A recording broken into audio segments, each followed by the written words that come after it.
Sometimes the world feels not so great to be a part of. And sometimes I don't really want to be a part of it. Not in any sort of permanent way, because at the end of all things, I do think there's a lot of beauty in the stuff we have going on here, and I want to be here for as much of it as possible. But sometimes I think I just need to take a step back. I just need to retreat inward from it all. Maybe just for an hour, maybe sometimes a week. And when I'm not feeling good about the world, there's lots of stuff I focus on that helps. I'm an avid runner, and I have been for a long time. I'm fortunate enough to find it a very meditative thing. And I'm a really avid writer, as you might have guessed from the whole video essay thing I'm stepping into. But on top of those, I also really enjoy games. I've been playing D&D and other tabletop stuff for almost a decade at this point, through maybe a half dozen groups, and it's always remained a highlight of my week, whether it's 5th edition, Dark Heresy, Black Crusade, or Shadowrun. It's a nice opportunity to step out of my own head and into someone else's, even if that someone else is just a character that I've made up. But when it's not time for my once-a-week outing to play at the table, it probably shouldn't surprise anyone to hear that I spend a lot of time doing video games for some comfort too. I've recently gotten back into old-school RuneScape, a modern version of the classic RuneScape 2 that I started playing in 2006, and that's been really nice. Nostalgia from childhood is a really comforting thing when consumed responsibly, and lately I've picked up emulators from some of my oldest games, like the first 3 gens of Pokemon, and Final Fantasy Tactics Advanced, old-school Game Boy games I've played since I was at least 5 years old. And all of these things are good to have, but recently I noticed that there was one game I consistently came back to. Not frequently, exactly, but routinely.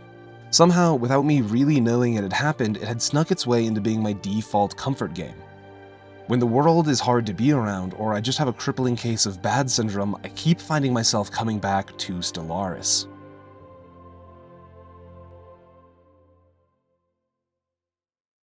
If you don't know about Stellaris, that's not really a big deal. It sometimes feels like Stellaris has a bit of a dark horse vibe when it comes to games published by Paradox, like it reminds me of that old joke one of the Beatles said during an interview when asked if Ringo Starr was the best drummer in the world, only to respond that Ringo Starr isn't even the best drummer in the Beatles. Is Stellaris the best strategy game in the world? Stellaris isn't even the best strategy game from Paradox. Stellaris is not a game, I think, with pizzazz. It could be described as really just a game about numbers, an Excel spreadsheet with some fancy colors, and the occasional spaceship battle that tends to just be decided by which fleet has the biggest number attached to it. And this might be the point in the video where you think, Thane, you're really not doing a good job selling this game. And that's because I'm not trying to sell you on Stellaris. I just want to talk about why I love this game so much. Because I don't play Stellaris because it's the best strategy game in the world, or the best game by a team that I love. Despite a catalog of well-received games, I've only ever played a single other Paradox game, that being City Skylines. Rather, I play Stellaris because I picked it up during a difficult time in my life, and whenever difficult times reoccur in my life, there's a certain comfort in these stars that I don't find anywhere else. I think when things get hard, we have the tendency to pull inward a bit. Not necessarily into pure introvert-style existence, but by simply excluding way more in our day-to-day than normal. We just take time to focus on 1 or 2 specific things, hopefully with the intent to get us back into a better headspace. For me, I played Stellaris pretty obsessively when I first got my hands on it because I wasn't in a good headspace. Depression-based hyperfixation on a single thing is, in general, not typically regarded to as a terribly healthy trait, but it can make you really good at that single thing. And the silver lining here, at least for me, is that a lot of my personal anxiety comes from feelings of failure, of not being good enough. And when those feelings come around, because they never leave forever, Stellaris is routinely a go-to for curing a bout of bad syndrome. I know this game, perhaps better than any other game. At no point in any Stellaris playthrough do I worry about my next step. I can look at my economy and know what needs to be expanded. I know when to change out my spaceport additions to better suit the needs of my empire. I know what my limits are and how to both respect and push them. And when times are difficult for me, that stability just makes me feel better. The idea that not only am I in control, but that I have an answer to any problems the game can throw at me, all the way from a sudden deficit in the budget to the swarming invaders from the next galaxy over, it's a gentle reminder that with time and attention I can overcome most problems, be it in a galactic empire or just my life. Stellaris is a 4X game, with 4X being an abbreviation of Explore, Expand, Exploit, Exterminate. It's a format of game that encourages you to fulfill the most basic primal instinct, that being to take up and use all available space, explore, expand. And if that space is already taken, just take it for yourself anyways. Exploit, exterminate.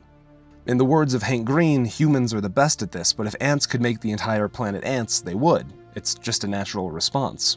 That said, I found that the games of Stellaris I enjoy the most are the ones spent in stark defiance to this instinctual protocol.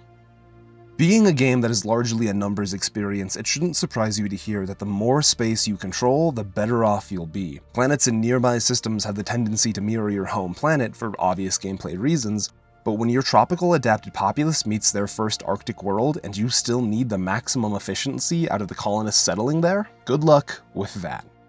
But look there, over yonder way, at our nearest galactic neighbor who just so happens to have evolved on a tundra world with an ocean world woefully underutilized within their stellar borders. While the option does exist for us to fight amongst each other with no concern for the lives lost in doing so, each trying to claim the space within the other's borders that would benefit us, it's just so much easier to use friendship. A migration treaty allows our population to move freely across our borders, and suddenly we have a new population that lives with us, absolutely eager to settle a land we once couldn't use but that they can explore for us. In turn, our new friends get the same benefit. No one had to be exploited or exterminated, but we still expanded anyway. An expanding population, though, requires expanding resources and new decisions. Are these new people our people? Are they foreigners on our land with a visa, and do they deserve the same things we've built for ourselves? For some, these might be important questions. You might need to consult the spreadsheet in the background of the game. Do we have enough money to treat these people like people? The profitable answer is no, regardless of the actual truth to the matter. But for me, the only answer is yes. These people might not look like us or talk like us, they might eat different foods and prefer different things, but I wager the question in return, who fucking cares? Let them move as they please, let them hold leadership positions, give them all the benefits and niceties our empire can provide. I don't care who they are.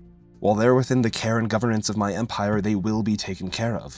Across the galaxy, wars exist. Offensive, defensive, rebellions to win and rebellions to crush, wars for resources, expansion, and personal vendettas.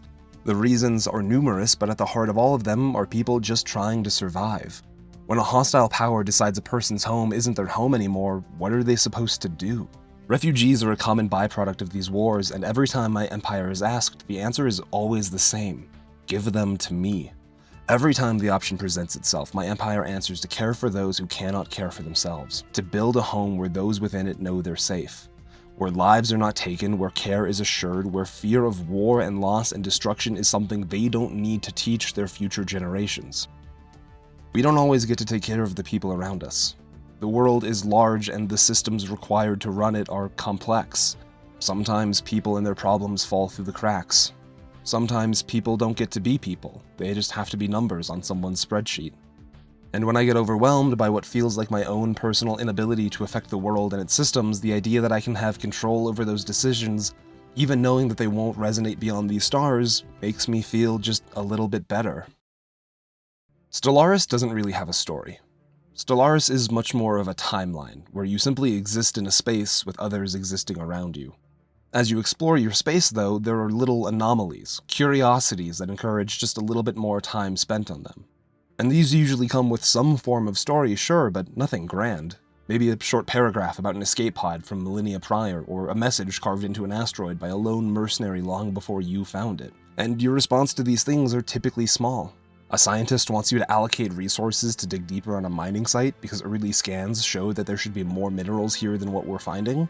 That's just the decision between minus 1,000 energy right now and plus 3 minerals per month.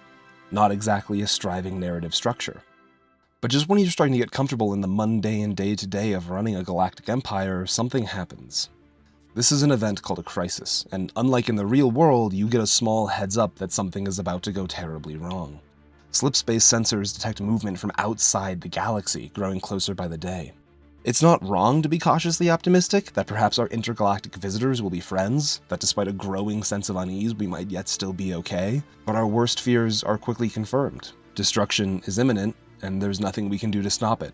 At least, that might be the first response, both to the Scourge and to the world around us when the darkness creeps in. But the truth is, there's a lot we can do, in both of those scenarios, to push back and ensure that our own place in this world is not stolen from us. And across both of these scenarios, the techniques remain largely unchanged. The Scourge has a base fleet power of near 100,000, and it's capable of producing more of these fleets at an alarming rate. Seeing the size and scope of the problem at hand for the first time can wreak havoc on the brain. I don't even have a single fleet that strong, and I can't produce more ships at the same rate. Surely I'm doomed. You might not have a fleet that strong, but you know what you do have? People around you that care. People that don't want to see you or the galaxy brought to nothingness. And if we reach out, we might notice that they're having the same fears. And if we're not afraid to say that we're not okay, then maybe we can begin the process of working together to bolster each other. The universe might be cold and unfeeling, but that doesn't mean we have to be. If we suffer together, I promise the night is not so dark. Seeing entire star systems swallowed up has a way of breaking one's resolve. The overwhelming strength and the rapidity with which it spreads makes any response seem inadequate. But like with all things worth doing, we simply need to break down the task and understand its individual components. The Scourge is a tidal wave of death and destruction, but that just means it falls to us to be the wave breaks. So let's take that first step and look for mutual support. Except, look, we already did that. With friends by our side, supporting and being supported, we're already one step closer. Next step. Solutions to the problem are there, if only we can identify them. If we look at the Scourge, we'll see that their ships have certain armor and shield ratings. More specifically, we'll see that while their health and armor are quite large, they have no shields. If we then take a weapon that ignores armor, such as this plasma launcher, we can quickly cut to the heart of this darkness. So let's go all in and refit our war fleets with the newest models. A smaller fleet pushing a larger advantage can still win the day. But won't this leave us unbalanced? One-dimensional? Maybe, but fighting for one's life doesn't give you the chance to be balanced. From a place of wellness, we can readjust once again, but getting there is going to be the most important part, so it has to be done. This isn't our first fight. It's just our biggest one. Life is hard, and we've spent the whole time swinging back at problems as they arise.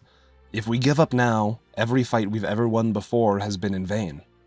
So the final step is just to get out there. It's not enough to just identify solutions, we have to be actionable with them. And as we flirt with the concept of being okay, of surviving what we once thought was our own rapidly approaching doom, it's not enough to just stand by and watch as others are consumed. The privilege and benefit of wellness is uplifting those in need, helping as we have been helped or wish we had been. In the event that we recover alone, we should know all too well why others needn't do the same. And so we take it one day at a time. We reclaim the galaxy one system at a time. And suddenly we look back, and the darkness is gone. The overwhelming dread is gone, or at least it's lessened. And while the problems might take a little more time to stamp out entirely, those small bits of resistance are so much more so small chores to be attended to as they occur than the tidal wave that originally spawned them. We can look back. We can breathe. We can see the growth we've experienced, and we might even wonder what we were ever worried about in the first place. Stellaris is not the best game, and it's not a game with a lot of pizzazz. But it's the game that reminds me how to be better. That there is value, intrinsically and otherwise, in caring for the people around me. That well-being and strength are privileges with responsibilities to uplift and care for those who need it. That when things are hard, to not just look for the helpers, but to be a helper. To break down problems, and that giving up just isn't in the cards. It's the game that makes me feel better when I don't feel good. So maybe it is the best game in the world. This was maybe a bit of a shorter video. At least, it's supposed to be. I'm actually writing this outro as the first bit of the script as a reminder to not get caught up on tangents. It took 6 weeks to get that last video out, and the impact that time frame seemed to have on the view count was, noticeable. That said, I'm really trying to hit a good balance between making content that matters to me and making that content in such a way that the platform doesn't forget that I exist. If you've watched to this point in the video, I want you to know that I'm extra grateful. All of the views are nice, but the 20 to 30% of viewers that make it all the way to the end always feel the most special. If you've made it this far, and you haven't already, maybe consider subscribing to catch more of my videos as they come out. If you're feeling especially generous, you can find me on Patreon, where my generous funders have been helping me make these videos a reality, like when my headset goes staticky in the middle of a recording session. If you'd like to help make sure that I've got a headset that actually functions, as well as see your name in the credits for these videos, get access to sneak peeks, early releases, in the community Discord, then consider heading over to Patreon and seeing what tier works for you.